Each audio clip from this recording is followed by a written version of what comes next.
So I do want to talk about the most exciting thing that I am working on right now, and that is preserving a piece of Manatee County's legacy,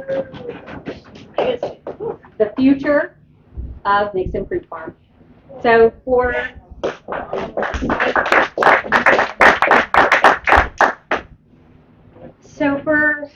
about 84 years, right? Mixon was a cherished landmark in Manatee County, vibrant hub of citrus growing, a destination for locals and for visitors. Generations of people, including myself, have so many fond memories of Mixon. Gifting a fresh citrus basket at the holidays, having the iconic orange swirl ice cream cone, attending our community events, attending our Manatee Patriots meetings, and celebrating big events like Mother's Day with a brunch or a wedding. So right now we have an absolutely once in a generation opportunity to preserve 40 acres of old Florida right in our urban core.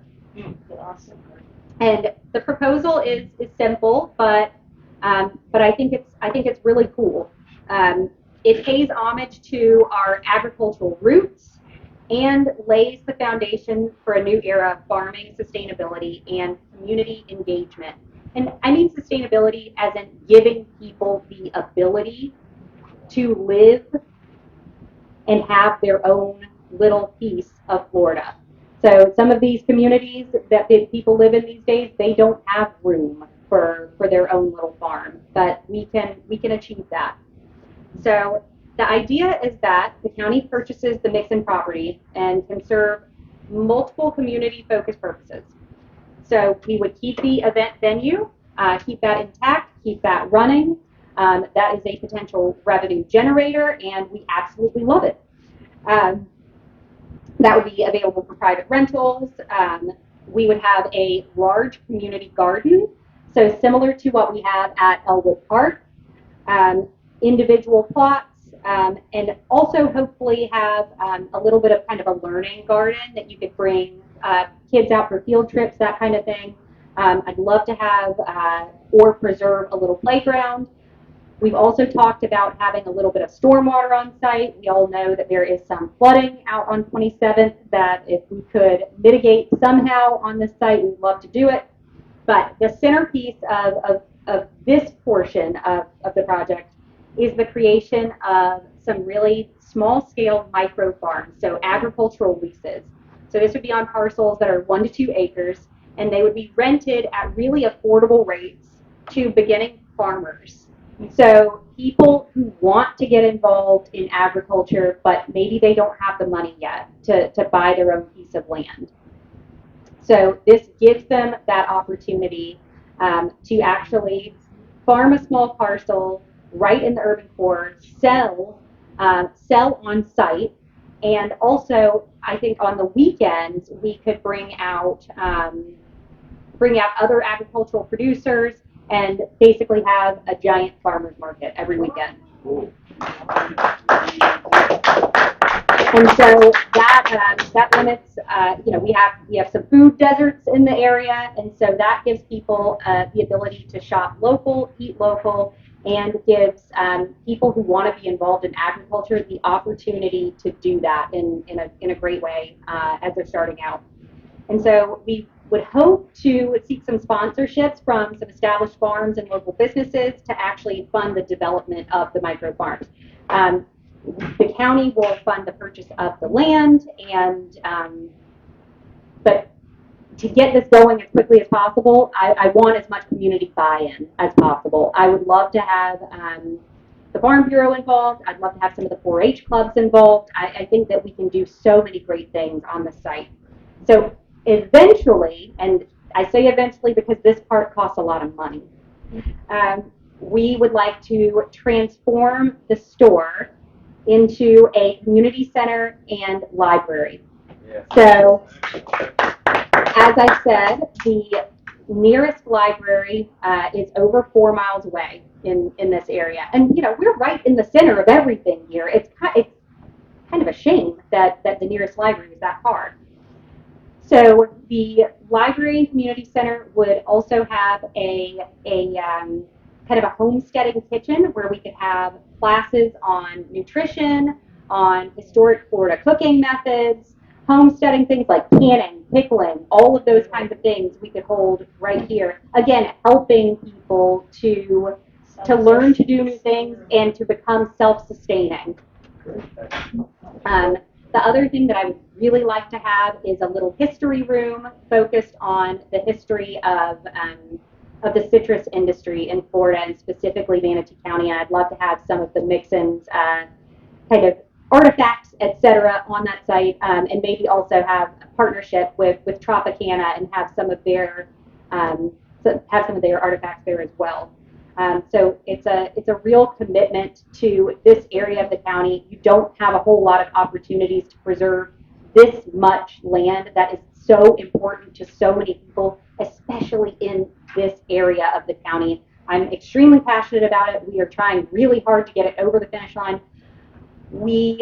I am intending that this will come before the board before our recess in the summer. So stay on the lookout. I believe that it will be on either a May or June meeting to vote on the actual purchase, and then we will go full steam ahead in actually trying to get these micro farms and community gardens built out and start raising money for the library and community center. How many commissioners are on board? I don't know because obviously Sunshine Law, I can't really talk.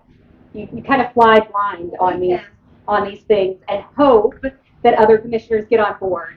And so that's one reason that I'm talking about this today and in every public forum that I can, to be honest, because I want the community to let the commissioners know how important this preservation effort is and how something like this is such a game changer for District 2, for this entire area of the county.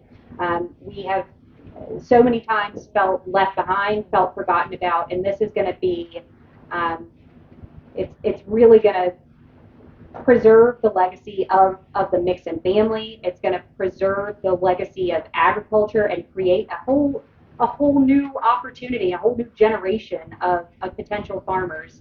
And I've been saying ever since I was elected that I wanted to try to say what can we do tangibly to say Manatee County supports farmers. How can we tangibly do that? And I think that this is a good start. So yeah. Yes. We're going to need everybody to call the county commissioners. We have actually had most of them come here for this purpose, going through and showing them everything. They said that we need to have at least 4 on board when they vote, and I think we do, but you never know how that goes. But we need more than just us calling. And then when it does go before the board, we need to get as many people as we can. Yes. So that they know it matters to people. 100%. So that's one of the things that I think is extremely important. And you guys have a great mailing list. And so once we find out that it's on the agenda, we really need to kind of rally the troops, make sure that people show up, let the commissioners know that this is very important to us. Yeah, I'm ready to make it happen. I'm very excited about it, and I hope that y'all are too. Yeah. All right. Anything else? Yes. Totally unrelated topic. Okay. What are your feelings and thoughts about the retooling of the Manatee County Republican Executive Committee by the Florida GOP? Well, I think that it had fallen apart. Things were bad. I think that they were heavy-handed. I think that they were too heavy-handed. I don't necessarily. They being? The RPOF. Okay. I don't necessarily appreciate the way that things were done, but at the same time, it was really bad. I mean, we couldn't get through a meeting. Everybody was at each other's throats. I mean, it was. I just found it so sad and unfortunate to see, you know, to go from winning everything, and you know, we should have been on a path where we were united and doing so well, to then our REC completely falling apart and losing 2 school board seats in 2 years, and because of infighting. And so that, I think that the fact that we ended up in that situation in the first place is unconscionable, but I do think that the state was too heavy-handed. Yes. So when the Salvation Army spread up here, where are the hotbeds going to go? So hotbeds will go to Fresh Start as an overnight shelter. So they'll have an overnight shelter component.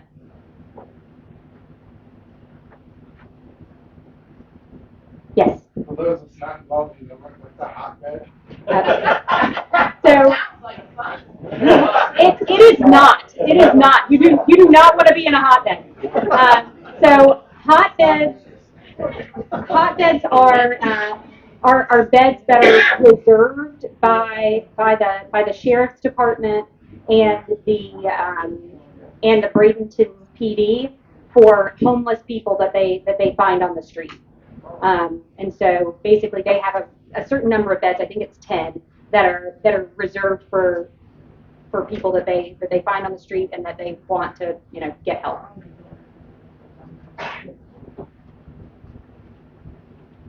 Yes. So what should we do about the REC thing? I don't know. I've kind of been debating back and forth myself about whether, you know, I'll be part of it. Which again, it's unfortunate. You know, we need some kind of organization to be able to come together, to support candidates, to fight for our issues, and to win. You know, I was really advocating hard on the No on 4 issue this past season, and it was really difficult to find and organize with people because we didn't have a party structure. So I mean, we need something, but I don't know if I want to be part of, you know, the negativity, if it's going to be the way that it was. Well, you know, people voted for candidates, and I mean, it was like our vote didn't even count. I mean, there was no follow-up meeting for all the members to have discussion, and there wasn't infighting. Once we got the board settled in, things calmed down, and everybody was, you know, cooperating and working together. We worked together to get candidates nominated for the board and stuff. So, yeah, I think that they just ignored us, and no matter what we did, we were not going to be accepted. So I'm never going back to that situation ever again. Yeah, and I mean, it's a very sad thing because ultimately it weakens us. It weakens the infighting weakens our ability to campaign for our candidates and to campaign for the issues that we care about the most. So it's, you know, it's a really kind of awful situation. Yeah. People are using those RPO rules to get people who trust them. And they took one of their candidates and pretty much said the RPO is the way to do it. Everybody, it's our way to hide. Yeah. They changed their own rules, and then just dropped people who get voted in. You know, close the office down here. So to me, that's shit. I don't know about anybody else. I think everybody worked great. We were out there with our own money, with our own things, what we were doing. Yeah, and I mean, I think. We did great, but we did okay. Yeah, and I mean, we did it on our own. I think that's the way it's probably going to end up, is splintered in that way going forward. They helped splinter it. That's what I'm trying to say. Yeah. If they're trying to say it's thoughtful, Yeah. But yeah. Are you going to run again? I am. So I'm working on so many things that I feel so strongly about, and I'm so excited about, and I really think will be so good for Manatee County and for District 2 specifically. So yeah, I'm absolutely running again. and excited to do it, excited to do the work. Yes. Are you going to take developer money to run again? I'm not sure about that. Yes. Glenn. So I just want to reach out to our group here. I think it's important to look at the mix.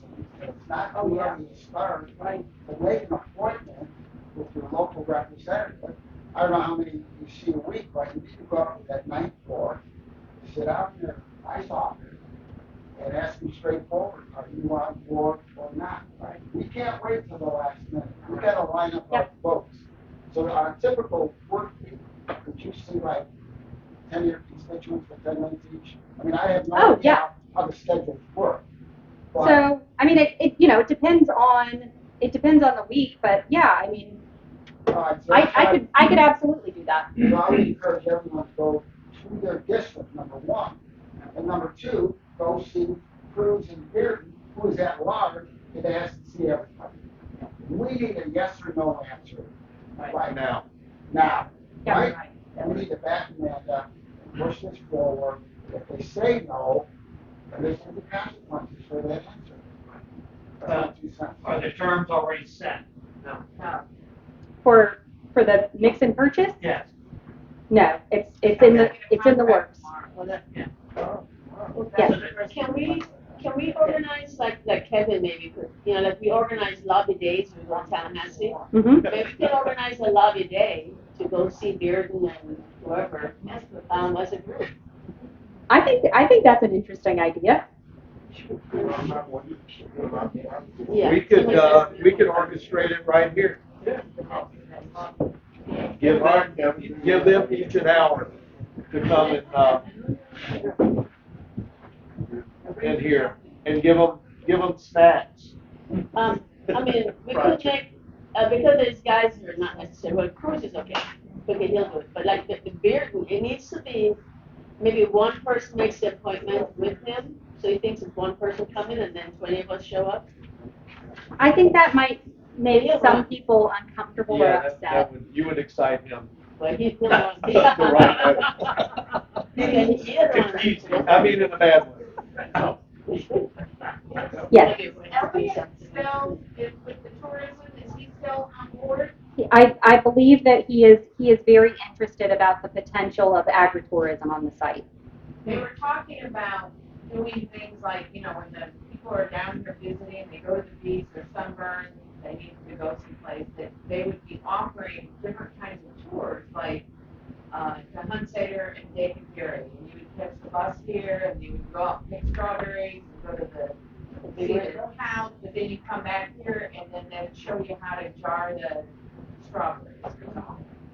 So it might be Paradise Ranch and the Lipizan horses, but they would offer things from here. That's what. Yes, and yeah, I think it's an absolutely wonderful idea. And then until we get that part, I mean, honestly, something like that, like canning or something like that, we could literally do right here, before we even build the library. So, I mean, we have that potential almost immediately to have that agritourism aspect. And also, you have people, if we're bringing in buses of people who want to go to Hunsaders or who want to do whatever else, they can walk around and check out these micro farms and, potentially buy some microgreens or some honey or whatever it is that they're selling on site. Is the library going to be funded by this activity? Or No, so I'm hoping that we can preserve the money as it comes in from the events and use that as a portion. Tourist development tax will hopefully fund a portion, and that's why Janet was asking about Elliott. So that could potentially fund some. And then we have a library millage, which could also fund some. So it's going to be cobbled together. And hopefully. About the thing we got entered into and won? Oh yeah. So our library staff is going to a library design conference over I can't remember where in the state it is. I think it's in Lakeland, on, I think, May the 8th. And they entered a contest to a library design contest with the concept of Mixons. And they actually won, their entry won, so we get to work with a whole bunch of architects and folks at this conference next month to have some schematics made up of the library site. So super exciting, and it'll get us an early start for free, which is wonderful. Yes. So will this building be demolished and then start from ground up, or how's that gonna work? We're unsure. So I initially said I want the building itself preserved and to retrofit it into a library. I still would like to do that, but ultimately it's going to come down to what's more economical, because some of the building staff have said that sometimes you end up with more trouble and more money trying to retrofit than starting over. So it's going to ultimately come down to what's faster and cheaper. Yes. I took my notes, but do you have like some sort of document to lay all this out? Of everything that I'm working on? Well, that you were just talking about, like that I wrote down stuff here, but for me to to share with other people, neighbors. I can get so I can send something to Jack and then he can distribute it. All I have right now is my notes. This postcard is kind of. But yeah, the postcard is snazzy, and I encourage you to share it far and wide. And I have others if you want to take some to hand them out. And also, just for the record, I spent like such a long time drawing this out. I was so excited about it because I was like, you know what? This is kind of a unique idea, and I want it to be memorable. I want it to stick in people's minds. I want them to be invested and to care. And how can I, how can I do that? And we can get this on, we put this on the website. Yep. Part of our newsletter, opportunities, and all kinds of stuff we can. Wonderful. Yeah, I'll get you the high quality image. Okay. Okay. I'll get it to you, Mark. Yeah.